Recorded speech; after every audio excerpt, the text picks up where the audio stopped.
Welcome to the Spirit-Centered Business Podcast, where we blend the spiritual with the practical for supernatural results. Now, here is your host, Bralynn Newby.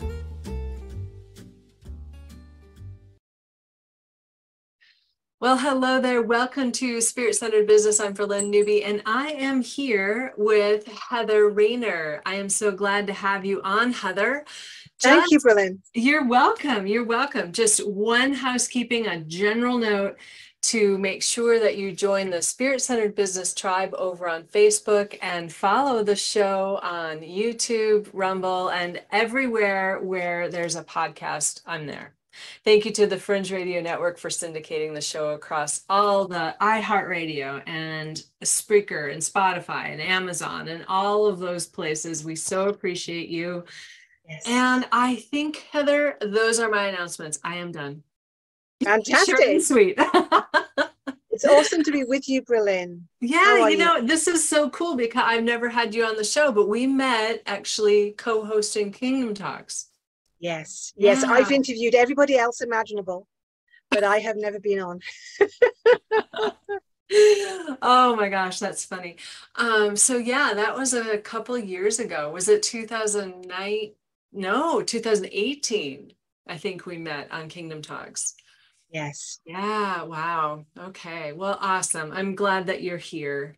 Thank you. Yeah, but some of my audience might not know you. So we need to actually literally like do a real interview and say, who the heck are you? And how'd you get here and all of that stuff.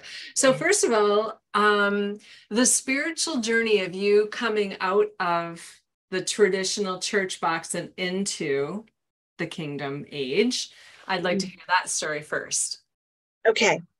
All right. Well, I got saved in the early 14th century, a long time ago. My joy lasted a number of years. And then I think after a while, I started to miss the victory. I started to wonder where the victory was. Around the year 2000, I really started to ask the Lord, what's happening with this? And close to 2010, we had a new speaker to the UK, invited by Justin Abraham in 2009, called Ian Clayton. And he just brought a completely box-shattering whole new paradigm to the faith. And it struck me a bit like, you know how when people talk about hearing Elvis for the first time and calling home saying, I found it, I found the new sound, you know, it felt like that. It was like how Ian was speaking.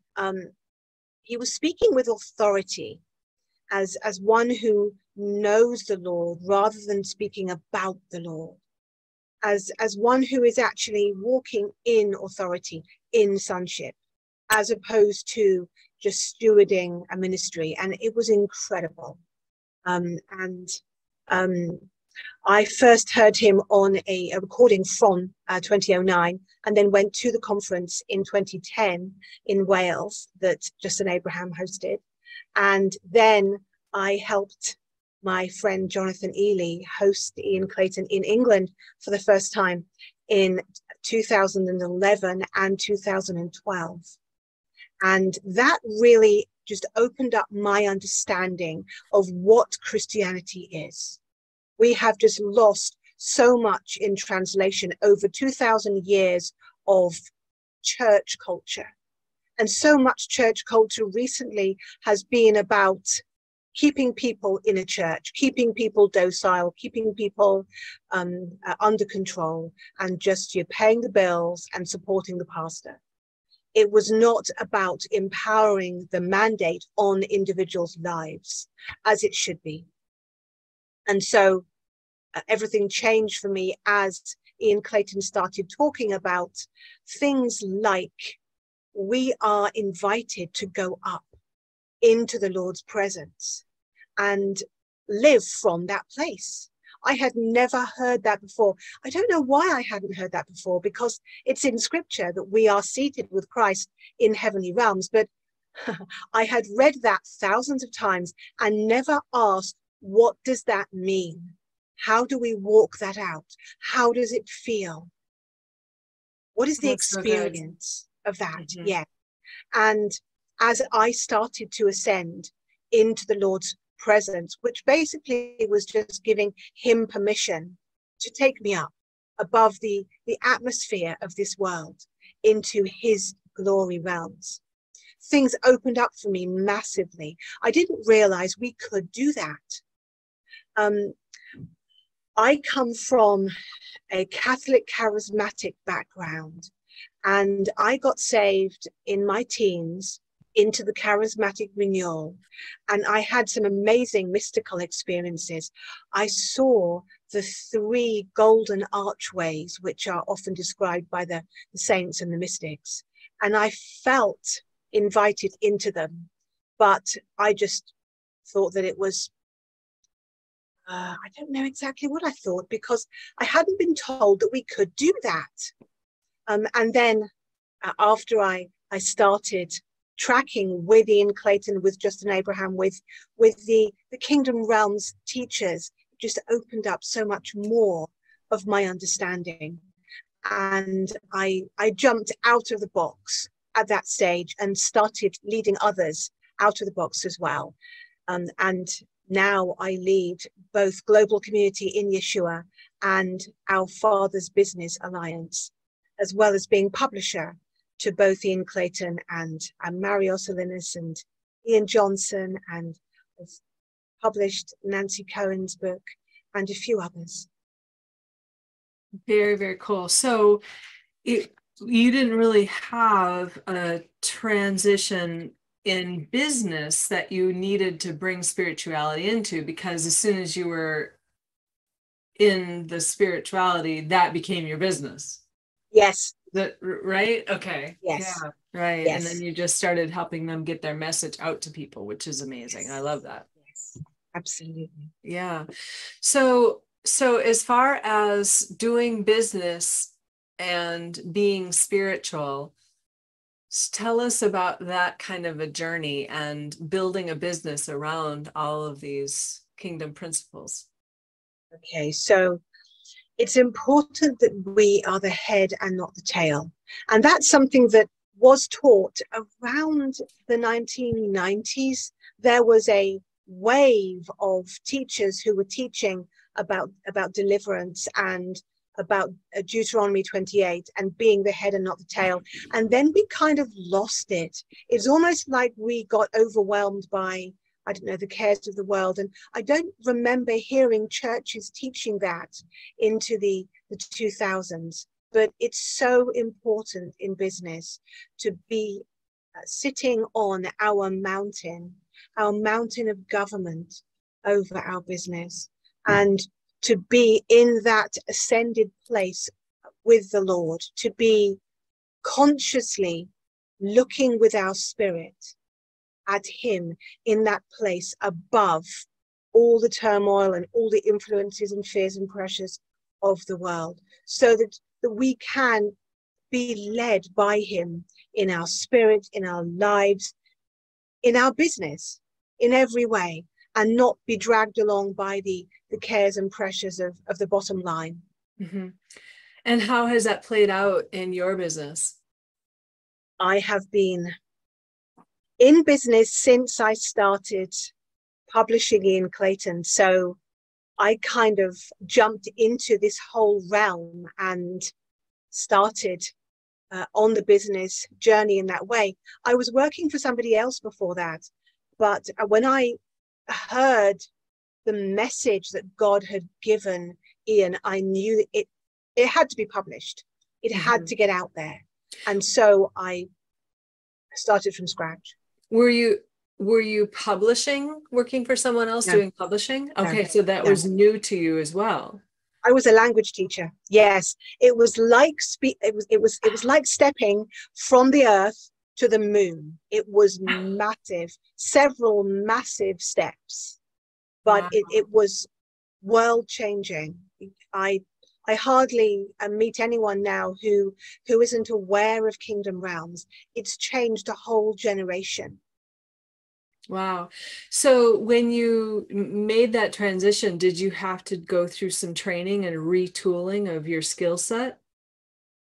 In which way? Well, going from teaching a language to publishing, being Yes, a publisher. absolutely, yes. Yeah. So I started out transcribing, and that comes from my Catholic charismatic days. We were in a charismatic prayer group, and the Lord spoke every week, all the time. And I found it amazing when he spoke. The living God is speaking to us in real time, pertaining to our individual lives. It was incredible. I couldn't just let it hit the floor and be washed away. I had to write it down. And I wrote down so many months and months of the Lord's word, and it's always been in me to do that. And so when I heard Ian Clayton speak, and I knew that was God, I could sense it, I could discern it, I had to write it down. So I started transcribing that work, and I started with the Seven Spirits of God chapter, which was translated to my pastor at the time. I was living in Italy, through a very gifted person who could read English and speak Italian instantly. And that changed lives on hearing as well. The assistant pastor who was with us at the time, called Ignazio, he was just there as a support to the pastor. And as he heard this read out, it changed his life so much, he couldn't go back to the church the same. He actually started his own ministry up and down Italy. The first weekend after he heard the Seven Spirits of God chapter, he had such powerful encounters with the Seven Spirits of God that I could feel it in the next town. It was incredible. Wow, that is pretty amazing. Huh. Okay, so you started transcribing and then you tooled up to be able to publish. Well, there's quite a few steps in between. So Okay. I started transcribing, and we were going to publish through somebody in Germany, but he tried to give Ian a contract that was this thick and had a lot of small print that would effectively mean that he owned anything that he published, and Ian would not be allowed to speak his own teaching anymore. And obviously, after there's no way. So when that fell through, I had a whole load of chapters I had been transcribing with nowhere to go with them. So we then started looking for ways and means. We initially went through a very lovely brother who publishes Seraph Creative. Mm-hmm. Sure you know him. And well, I know the clients that they've been my clients who published through them. Yeah, absolutely. And we actually left the digital version, the Kindle version of the book, with him because he did work on that. So we honored him with that. And then I became publisher for the rest of the books going forward, and for the second edition of Volume 1.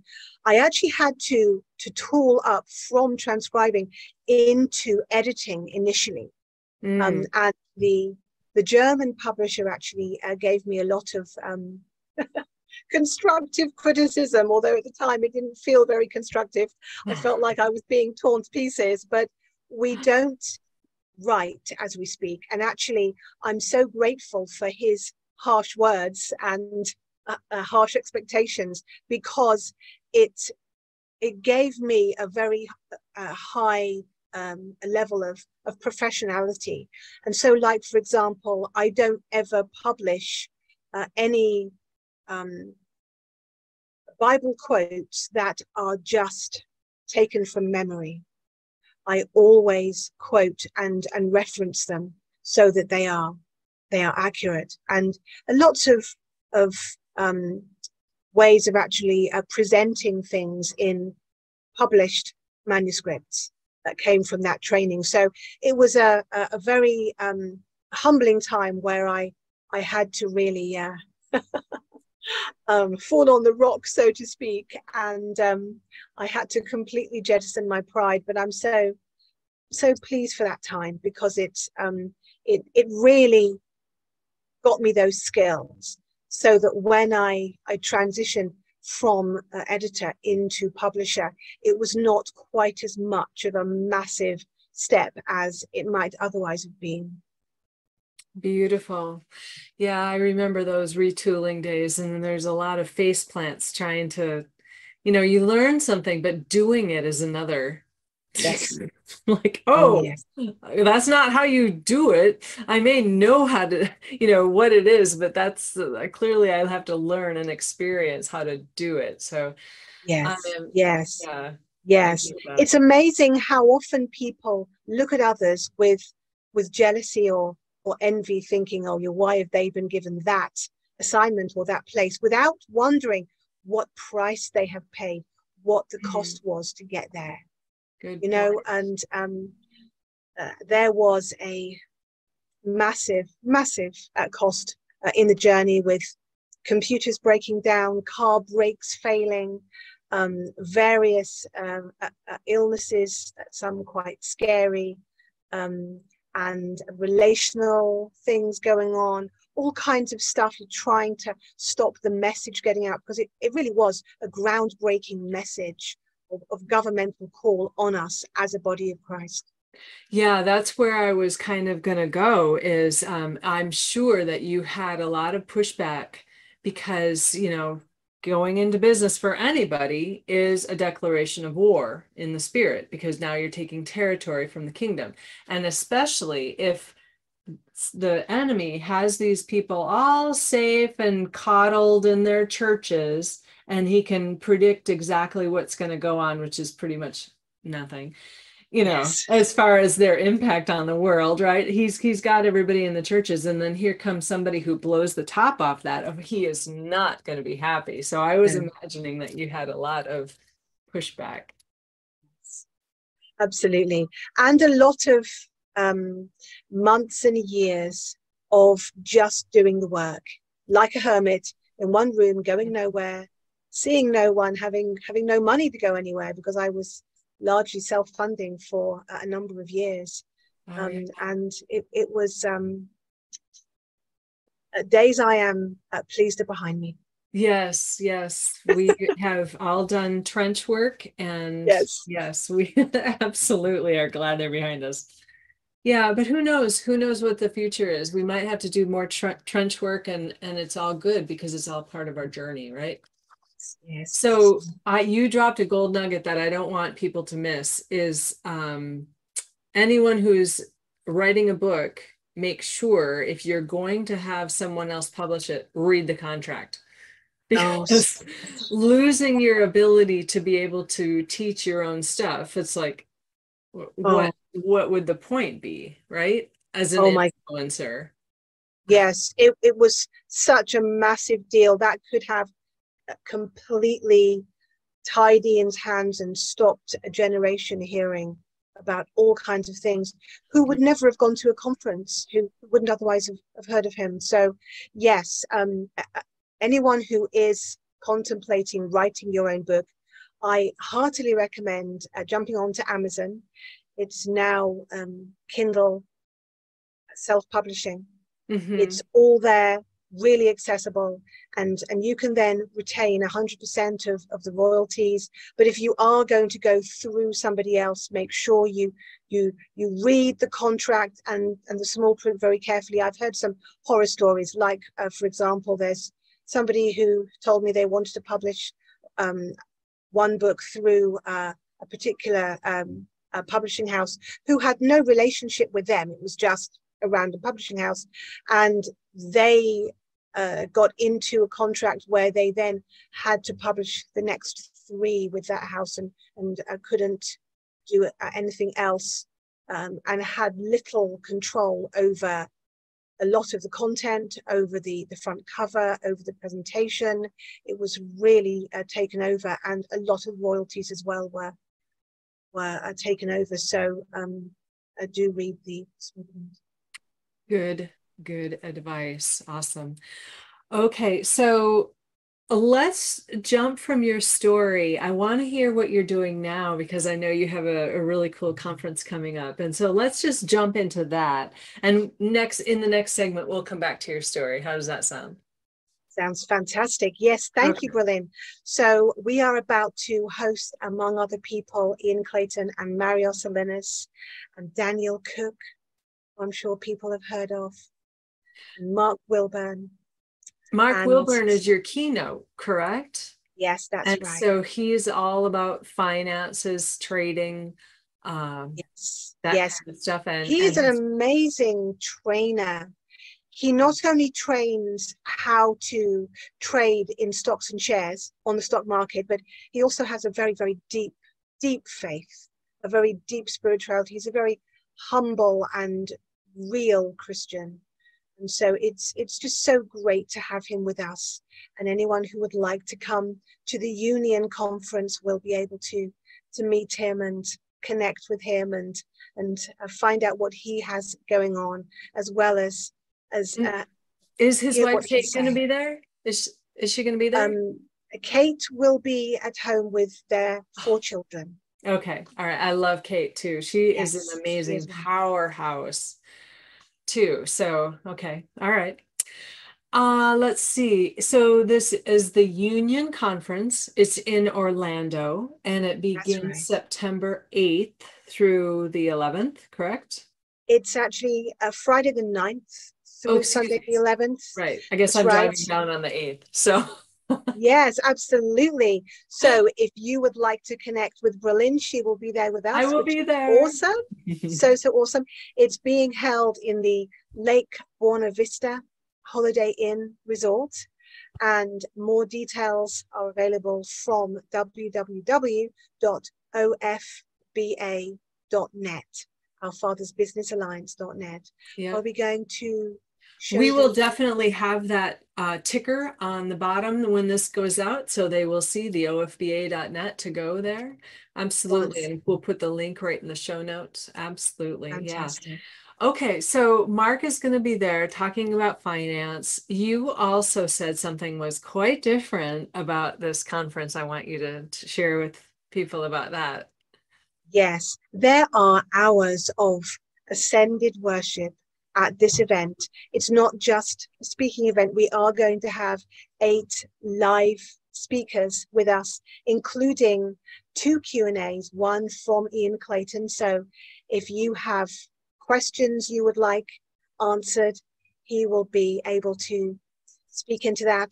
And also a Q&A with a medical doctor who has embraced the alternative.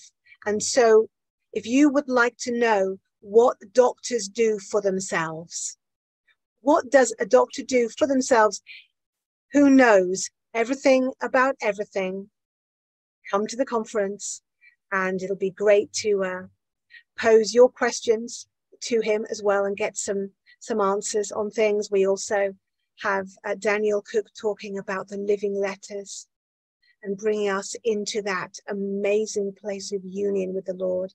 We have Stella Paynton, who will be talking about the power of relationship and networking.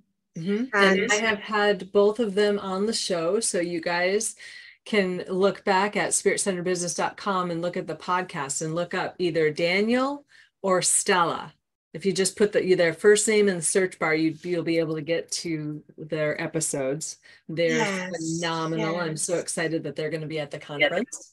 Yes, and a little plug for Gil and Adina as well, who I love. I was actually co-hosting their shows a few years ago, about 3 years ago now, when we interviewed Ian Clayton. So if you want to jump on their platform, you'll be able to see that and get a handle on who he is. That's true. Yep.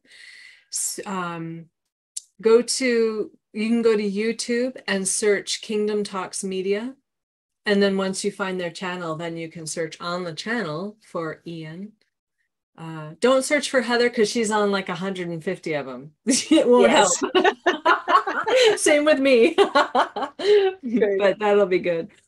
Okay, well, give us one more gold nugget about the conference, and then we will wrap this segment up and, save the rest of your story and the rest of the conference for the next segment. Okay, so we want people to come into business and into passive income for themselves, every individual. I'm going to be sharing at the conference the platform I have found for passive income, and it has been making between 8 and 12% a month, which is just amazing. It is a crypto platform. It's gone right through the crypto winter in good shape. And so I'm going to be sharing that with people. It is my heart that every believer be funded, so that we are no longer asking, how are we going to pay for what Father wants us to do? But just, okay, Father, where next? What would you like? Exactly. And that you just hit my hot button. I might have to step on my little soapbox here because, the change that we want to see in the world is funded by the entrepreneurs. So if we're not making the money, the change isn't going to happen, or it's going to happen in a way that we're not directing. We need kingdom kids to be directing, right? Yes, absolutely. We really do need to be in government here. I remember the person who founded the World Wide Web was English, and I saw on a program about him recently. I'm so grateful that he had the most amazing heart, that he actually set it up in a way where he gave it away for free. It was not created by a little private club who charged a huge fortune to access it. That's what we need. We need kingdom in government, so that everybody is empowered to do everything that is mandated on their lives. Yes, and when you say governing, we don't necessarily mean like government as in political. We need to be governing our own lives, our own body, our own lives, and our own sphere of influence, our metron, on the particular cultural mountain that you've been called to. So you can govern in education, you can govern in arts and entertainment. So that's what you mean, correct? I do, yes. Sitting on our mountain of authority, sitting in our governmental seat of rest. It's something that is fairly easy to learn, but if you don't realize we are called to it, you don't even look for it. Yeah, that's really good.